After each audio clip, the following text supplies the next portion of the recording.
Apa yang terjadi dengan si Raja Endgame, Magnus Carlsen?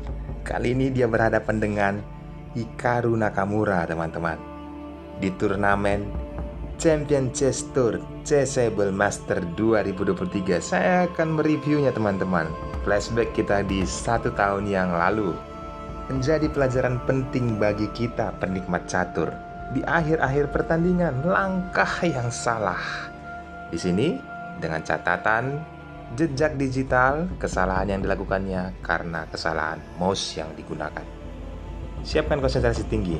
Dan sebelum memulai, jangan lupa subscribe dan nyalakan juga loncengnya untuk channel ini. Selamat menyaksikan. Di sini, Magnus Carlsen memegang buah putih elo rating 2853. Dia memulai dengan pion C4. Hikaru Nakamura elo rating 2775 memulai dengan kuda ke F6. Saat putih, pengembangan kuda ke C3, hitam langsung pion E5. Terjadilah pembukaan English Opening. Bagaimana keseruannya? Kita lanjutkan. Magnus Carlsen penempatan kuda ke F3 menyerang pion dan pion dilindungi kuda ke C6. Pion center mengajak pertukaran, Hikaru Nakamura menyambutnya. Pion tersebut dipukul dengan kuda. Gajah ditempatkan ke B4 mengepin posisi kuda. Magnus Carlsen merespon persiapan gajah Piacento. Setelah pion G3 ini naik, Hikaru Nakamura rokade sayap raja. Gajah ke G2. Hikaru penempatan benteng ke E8. Barulah Magnus Carlsen rokade sayap raja kembali. Pion H6 menjaga pergerakan atau melindungi kotak G5. Kuda mengajak pertukaran. Lagi-lagi, teman-teman, Hikaru Nakamura langsung menyambut. Setelah kuda pukul kuda dan disambut oleh pion, kembali pertukaran perwira. Di sini, teman-teman, menteri mengancam gajah. Hitam mengeluarkan menterinya menjaga gajahnya sekaligus mengancam pion yang ada di E2. Maka dari itu, Magnus Carlsen penempatan gajah ke E3. Hitam menarik kembali gajahnya, penempatan ke D6. Putih menumpuk bentengnya kepada menteri dan pion B6. Persiapan gajah bisa ditempatkan ke B7 ataupun ke A6, menyerang pion yang ada di E2. Next, di sini, teman-teman, Magnus Carlsen melihat hal itu, maka dia menarik menterinya dan menempatkan ke D2.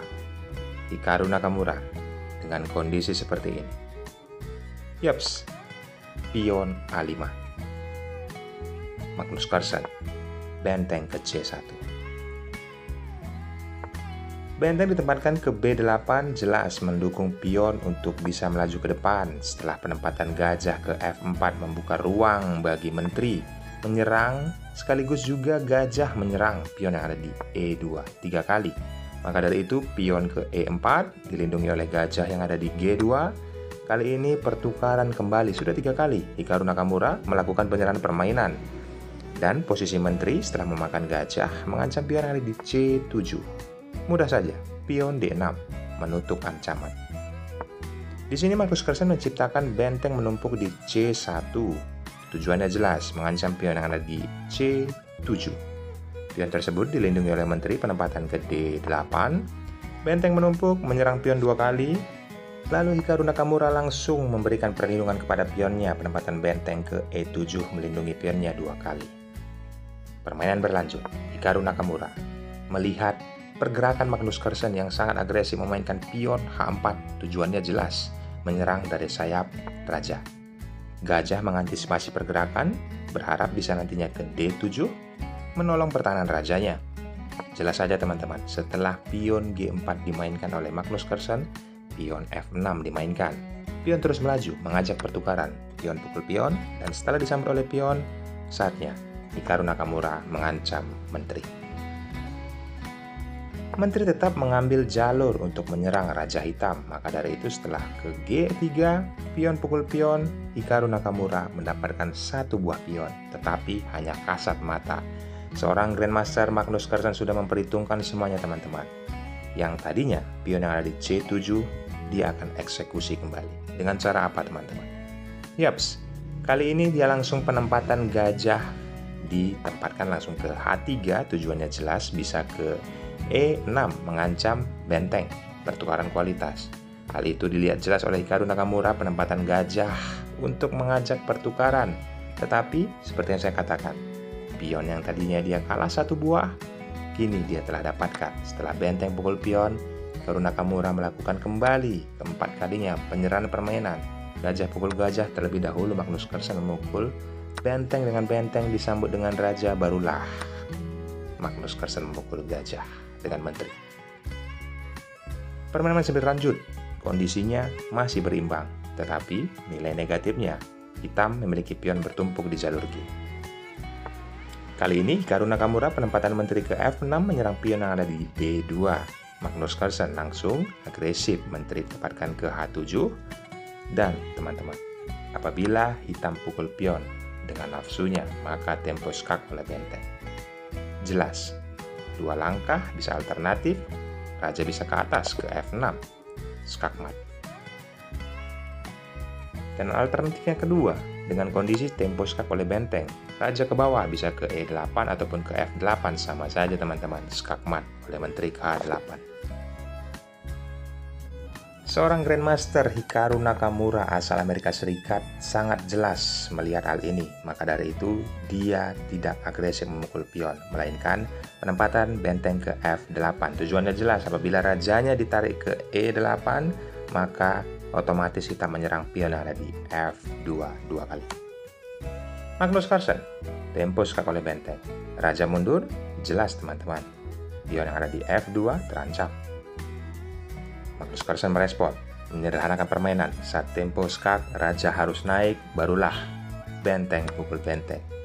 Hikaru Nakamura menyambutnya dengan raja. Masih terlihat berlimbang, walaupun terlihat di sini tempo skak oleh menteri. Magnus Carlsen langsung menarik ataupun mengambil inisiatif, menterinya bergeser ke jalur C. Kali ini, apabila hitam tetap memukul pion, maka menteri putih tempo skak, raja mundur, kembali mendapatkan pion tempo skak. Lebih diuntungkan buah putih teman-teman, karena apa? Pion yang ada di E bisa mulus untuk ke depan. Maka dari itu, Hikaru Nakamura tidak memukul pion yang ada di B2, melainkan kondisi seperti ini penempatan menteri ke E5 mengancam pion E4. Magnus Carlsen merespon, menarik menterinya melindungi pion yang ada di E4. Ini Hikaru Nakamura aktif bermain raja, juga Magnus Carlsen bermain raja, dan lagi-lagi raja ditempatkan ke F6. Permainan berlanjut, pion A4, raja ke E7, putih, raja ke F3, hitam pion G6. Bagaimana kondisi tersebut teman-teman? Kita sudah memasuki babak endgame. Di sini ada kesalahan hitam saat melangkahkan pion G6. Karena apa? Jika Magnus Carlsen melihat langkah terbaiknya adalah menteri ke E6 dan harus dipukul oleh menteri. Setelah menteri pukul menteri, disambut oleh pion, walaupun terlihat raja memukul pion, tetapi langkah kunci, raja ke G4. Apa yang bisa diperbuat oleh raja hitam hanya bisa bergeser ke F6 saat pion F dimainkan 1 langkah. Hitam tidak bisa memainkan pionnya karena terkunci oleh pion putih. Maka dari itu, satu cara hanya bisa memainkan raja. Saat raja bergeser ke E6, pion didapatkan oleh putih. Jika dilanjutkan, putih sangatlah mutlak untuk meraih kemenangan, teman-teman. Tetapi karena durasi yang dimiliki oleh Hikaru Nakamura 13 detik dan Magnus Carlsen juga berkisar sekitar 25 detik, mungkin karena keterbatasan waktu, jadi langkah ini dia tidak bisa dapatkan, teman-teman. Magnus Carlsen tidak penempatan menteri ke E6, melainkan menggeser rajanya ke E3. Hikaru Nakamura merespon langkah raja tersebut. Di sini penempatan menteri ke F6. Putih raja ke D3, lalu hitam raja ke D8. Putih menteri ke G3, raja ke C7. Putih raja ke C2, hitam raja ke B7. Putih raja ke B3, menteri ditempatkan ke D4, menyerang pion. Kali ini kondisinya berubah, teman-teman. Karena apa? Tempo skak dilakukan oleh hitam, raja mundur ke A2, kembali skak dilakukan, raja naik ke A3, kembali, teman-teman. Hikaru Nakamura mengambil tempo skak, kali ini ditutup oleh pion. Penempatan menteri ke D4 ada ancaman bahaya apabila menteri ke A1. Maka dari itu, putih mendahului skak. Raja bergeser ke A7. Kembali skak. Raja mundur ke A8. Dan di sini putih menyelamatkan kotak A1. Itu ancaman skakmat. Sekaligus mengancam pion yang ada di G5. Pion tersebut langsung dimainkan oleh Hikaru Nakamura satu langkah ke depan. Menteri ditempatkan ke E1, raja bergeser kembali ke B7, pion satu langkah ke depan. Kali ini hitam pukul pion, dan pion 2 langkah sudah main ke depan. Menteri tempo skak, raja ke B2, dan menutup pergerakan pion. Giliran putih mengambil tempo skak, raja bergeser ke C7, kembali skak di E5, ditutup oleh menteri. Yaps teman-teman, kali ini tetap mengambil tempo skak, raja naik ke C6. Putih langsung memukul pion dengan menteri, giliran hitam kembali tempo skak. Raja bergeser ke A2. Hitam tempo skak di E2. Raja naik ke A3. Berikutnya, raja merapat untuk mengambil pion yang ada di E6. Seperti yang saya katakan teman-teman, keterbatasan waktu menjadi kendala untuk melangkahkan atau memikirkan, atau terburu-buru juga bisa. Tetapi setelah saya membacanya, kesalahan mouse mengklik, makanya Magnus Carlsen blunder dan sangat fatal. Karena apa?